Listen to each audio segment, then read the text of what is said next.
So you're curious how to smoke the perfect burger on a Pit Boss grill. In today's video, we are going to cover that. We're going to cover a little bit about my meal prep, a little bit about the vertical diet, and really just how you can use the Pit Boss to make your meal prep easier and to help you get more muscular. All of that coming up in the video next.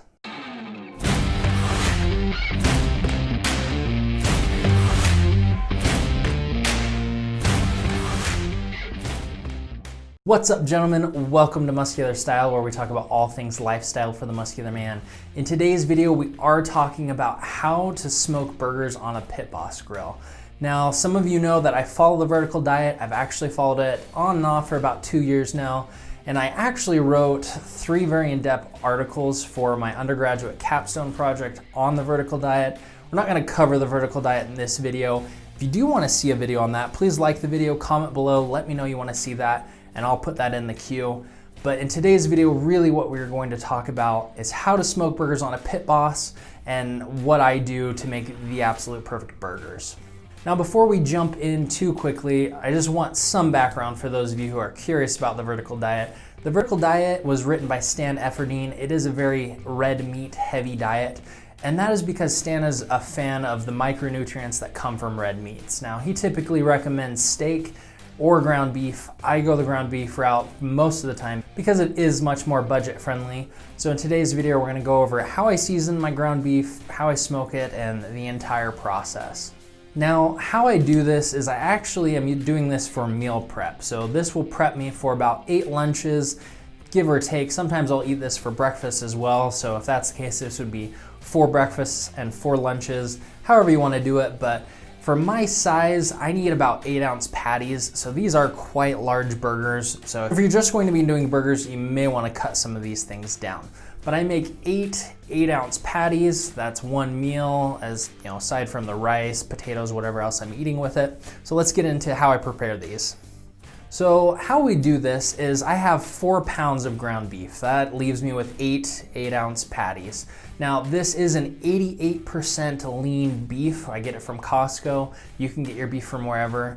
This isn't the greatest patties for burgers if you're doing, say, a grill, but for the smoker, this actually works really well. It's lean, so you keep some of the calories down, but it still has really good flavor.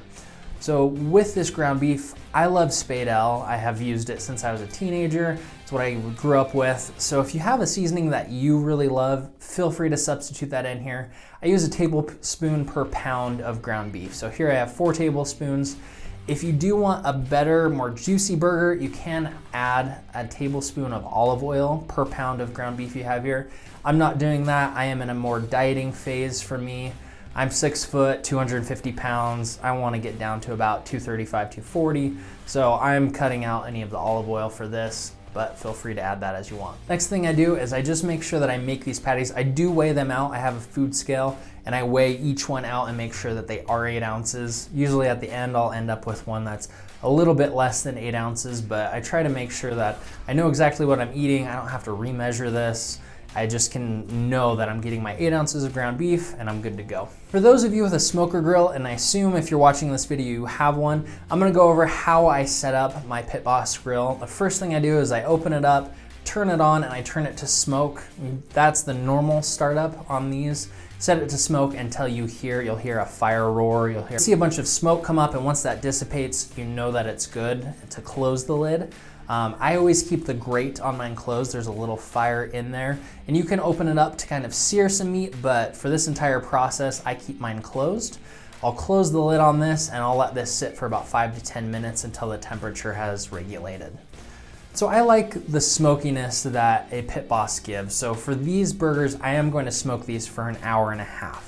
So once the temperature on this has regulated, you want it to be between 180 and 220. Any hotter than 220 and you're gonna start cooking the meat too soon. So anywhere between 180 and 200 is kind of the sweet spot. Once that's hit, I put the burgers on. I do put them on the actual grill. There's not, as far as my research indicates, very much difference between the grill top and the top rack when you're smoking them. So I just put these on the grill and I'll leave them there for the entire hour and a half. Now, after they've smoked for an hour and a half at low temperature, I do pull them out and I'll crank up the temperature on my Pit Boss to 400. Now typically what happens is the temperature goes way over 400. It's usually 450. For grilling these burgers, you do want the temperature to be between 400 and 500. Like I mentioned earlier, I do keep the grate closed, so this is going to keep the temperature in the entire grill between 400 and 500, and we're not searing them on a hot grate with the fire open.